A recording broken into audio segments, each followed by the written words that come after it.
तो hello friends, welcome back to my channel. तो UGPI में जैसा हम लोगों ने डिसाइड करके रखा था एग्जैक्टली वैसा ही हो रहा है। बस एक चीज़ की प्रॉब्लम, मैंने ये बोला था कि इसके ऊपर जाएगा तो ही हम लोग को अपसाइड के ट्रेड्स देखने हैं, और अपसाइड जा भी रहा है। एक चीज़ का प्रॉब्लम हो रहा है, वो ये है कि ये जिस तरह जा रहा है कि हम लोगों ने डिसाइड किया था कि इसको स्ट्रेट लाइन मूव में जाना चाहिए। जिन लोगों ने भी यहाँ पे एंट्री रखी है उनको प्रॉफिट तो मिल रहा है 23 पिप्स का। बस एक दिक्कत ये है कि वो उतना ऊपर जाके नीचे आ रहा है, विप्सा बहुत दे रहा है। जिन लोगों ने भी यहाँ पे एंट्री लिया उन लोगों का एसएल यहीं पे रहेगा, कॉस्ट पे आ जाएगा। अब यहाँ पे कोई लूज करने के लिए नहीं है।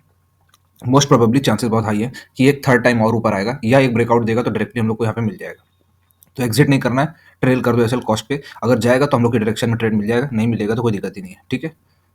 और इसमें अभी कोई चेंजेस नहीं है, सपोर्ट और रेजिस्टेंस जैसे हैं वैसे ही रहेंगे, कोई मेजर चेंज नहीं है। बिटकॉइन में भी सेम, मैंने बोला था कि ये पूरा सैटरडे संडे दोनों ही दिन इसने पहली बार क्या हुआ, यहाँ से रेजिस्टेंस लिया और यहाँ से यहाँ तक के जिसको भी पॉइंट्स मिले होंगे, मैंने यहाँ पे बोला ट्रेड ही नहीं करना। स्कैल्प में यहाँ पे लोगों को 2000 तो इजीली मिल गया, पर हम लोग का यहाँ पे टारगेट था यहाँ से यहाँ तक के थे। यही क्या किया, यहाँ से 90% जाने के बाद वापस फिर रिट्रेस कर गया। रिट्रेस करने के बाद ये पूरा एरिया रेजिस्टेंस की तरह काम करता रहा। रेजिस्टेंस के बाद ये डायरेक्टली एक फॉल दिया इसने, और ये अब फोर्थ टच हो गया है। जैसा अगर हम लोग इसको ध्यान से देखें, फर्स्ट, सेकंड, थर्ड और ये फोर्थ, तो फोर्थ टच में सबसे ज़्यादा हाई प्रोबेबिलिटी होती है कि अब ब्रेकडाउन देगा। तो हम लोग चांस क्या कर ले सकते हैं, पहला ये कि यहाँ पे जो एंट्री है, यहाँ पे एक शॉर्टिंग एंट्री ले सकते हैं। एक सेकंड, ये वैसे तो जिनको सेफली खेलना है वो लोग यहाँ पे जब तक ब्रेकडाउन नहीं आता नहीं ले सकते। बाकी सब लोग एंट्री यहाँ पे ले सकते हैं। एक एंट्री लेने के बाद हाफ क्वांटिटी में वेट करेंगे जैसे ये ब्रेकडाउन दे देता है, ठीक है। ब्रेकडाउन देने के बाद क्वांटिटी ऐड करेंगे यहाँ पे, जिसको यहाँ से एंट्री लेनी है, तो क्योंकि एसएल भी यहाँ पे मिल जाएगा। यहाँ पे 2 से 3 बार एसएल भी हिट हो सकता है यहाँ पे, ठीक है। तो बेटर ऑप्शन ये है, यहाँ पे वेट करो और यहाँ पे ब्रेकडाउन आएगा तो अच्छा ब्रेकडाउन मिल जाएगा। रीजन बिंग हम लोगों ने वीकली में डिसाइड करके ही रखा था, क्योंकि एंगल वैसा बन रहा है। वीकली पे देखो, जब भी इस तरह का पैटर्न बनाता है तो और ब्रेकडाउन देता ही है। तो मोस्ट प्रोबेबली चांसेस हैं कि ये ब्रेकडाउन दे दे और वापस हमें यहाँ तक का मूव मिल जाए। बहुत ज़्यादा अच्छे चांस है। एक तो एंगल भी बेयरिश बना हुआ है, और द मोमेंट ये 106 के नीचे आता है तो इसके बाद तो ये ब्रेकडाउन देना ही है, उसको यहाँ तक तो रीच करना ही करना है, ठीक है। तो 3000 पॉइंट्स का टारगेट मिल जाएगा अपने को। वेट करते हैं, अब जैसा ही अगर इसको ब्रेकडाउन देता है तो हम लोग ट्रेड लेते रहेंगे। रेजिस्टेंस मैंने मॉडिफाई कर दिए हैं, जब तक इसके ऊपर जाता नहीं कोई ट्रेड नहीं लेगा। इस जोन में तो कोई ट्रेड ही नहीं है, यहाँ पे एन बनाना नहीं पड़े, लेकिन फिर भी बना दे रहा हूँ। नो ट्रेड जोन है यहाँ पे, इसके नीचे ही ब्रेकडाउन के चांसेस है। चाहो तो यहाँ पे हाफ क्वांटिटी में ट्रेड ले सकते हो। एच लिख देता हूँ यहाँ पे, हाफ क्वांटिटी। यहाँ पे हाफ क्वांटिटी में ट्रेड ले सकते हो या इसके नीचे वेट करो, यहाँ पे ब्रेकडाउन आ जाता है तो ट्रेड हम लोग को अच्छा मिल जाएगा। 106 के नीचे यहाँ पे हम लोग के पास बहुत अच्छा स्पेस है और स्ट्रेट लाइन मूव मिल सकता है। बहुत ज़्यादा हाई चांसेस और प्रोबेबिलिटी है, 4000 5000 पॉइंट्स भी मिल सकते हैं ईजिली। तो वेट करते हैं, देखते हैं क्या होता है। ब्रेकडाउन आएगा तो ठीक है, नहीं तो एक छोटा एसएल जाएगा। और बाइंग के तो हम लोग को जब तक इस लेवल को नहीं क्रॉस करते तब तक फुल क्वांटिटी में लेना ही नहीं है, ठीक है। अब ये वाला लेवल रहेगा तभी फुल क्वांटिटी पे हम लोग को ट्रेड लेना है। गोल्डी भाई में भी जैसे हम लोगों ने डिसाइड करके रखा था, मैंने ये बोला था कि अगर ब्रेकडाउन आएगा तो हो सकता है ये सीधा डायरेक्ट डाउन साइड जाए और यहाँ से फिर एक अप मूव बना के ऊपर जाए, ठीक है। तो ये ब्रेकडाउन दिया इसने, और मैंने यहाँ पे ट्रेड लेने के लिए बोला था कि अगर ट्रेड लेना तो हाफ क्वांटिटी में लेना, क्योंकि चांसेस अच्छे हैं कि यहाँ पे आने के बाद फिर अपसाइड जाए। इसने क्या आधी रास्ते इसमें क्या 80% डाउन साइड गया, उसके बाद अब कंप्लीटली ऊपर रिवर्स कर गया। इसी वजह से मैंने ये बोला था कि यहाँ पे वेट करना। तो ये एक्जैक्टली तो नहीं हुआ, लेकिन 90% हम लोग ये डायरेक्शन में गया। अब इस लेवल पे मैंने बोला था इस लेवल पे अगर आएगा तो बाइंग साइड का ट्रेड लेना है, और यहाँ पे एक एंट्री मिली भी, और जिसने भी एंट्री ली होगी उसको 26 पिप्स का तो 260 पिप्स का प्रॉफिट दिखा के फिर कंप्लीटली वापस कॉस्ट टू कॉस्ट आ गया। और जिन लोगों ने कॉस्ट पे एसएल रखा होगा उनका तो कॉस्ट पे एसएल हिट हो गया होगा, हिट हुआ ही होगा। तो यहाँ पे सपोर्ट और रेजिस्टेंस कुछ ज़्यादा चेंजेस नहीं है, जो है वैसा ही रहेगा। चेंज बस ये है कि अगर अब एंट्री मिल रही है यहाँ पे तो वापस हम एक एंट्री लेंगे अपसाइड के लिए, ठीक है।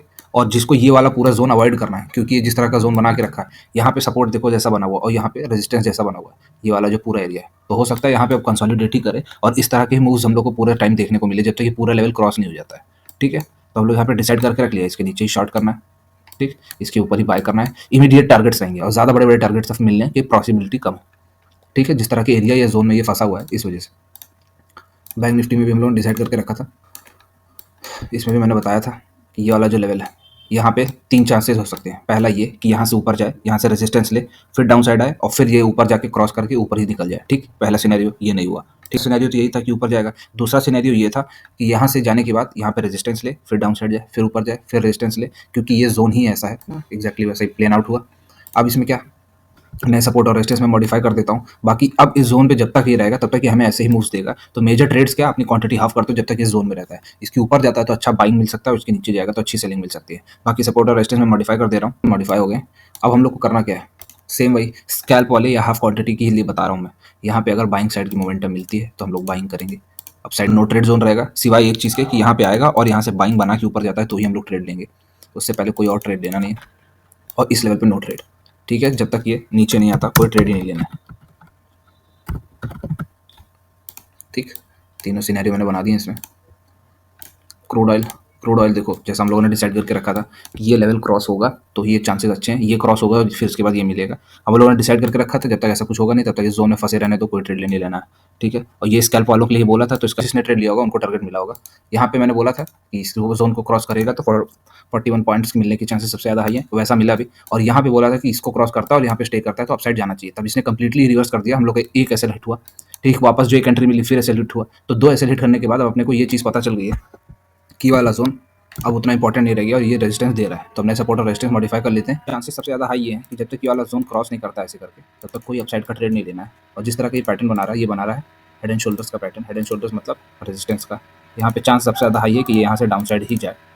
ठीक है, तो जब तक कि अगर इस तरह का पैटर्न, इसमें ये एक चीज़ है कन्फर्मेशन के लिए कि यहाँ ट्रेड ही मत करो। ठीक, ये जोन है नो ट्रेड का।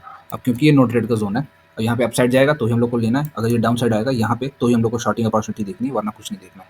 ये मैंने इसलिए बता दिया है कि जब तक इस तरह का पैटर्न प्ले आउट ना हो तब तक कोई ट्रेड नहीं लेना है। ठीक है, सेंसेक्स,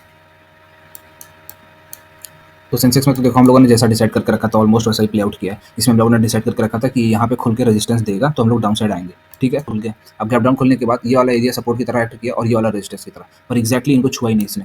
ठीक है, इसको छू के ही अप साइड या डाउन साइड जाना चाहिए था, तो यहाँ पे इसने दिया हम लोग को ट्रेड 2 बजे के आसपास और यहाँ से यहाँ तक की टारगेट भी मिली।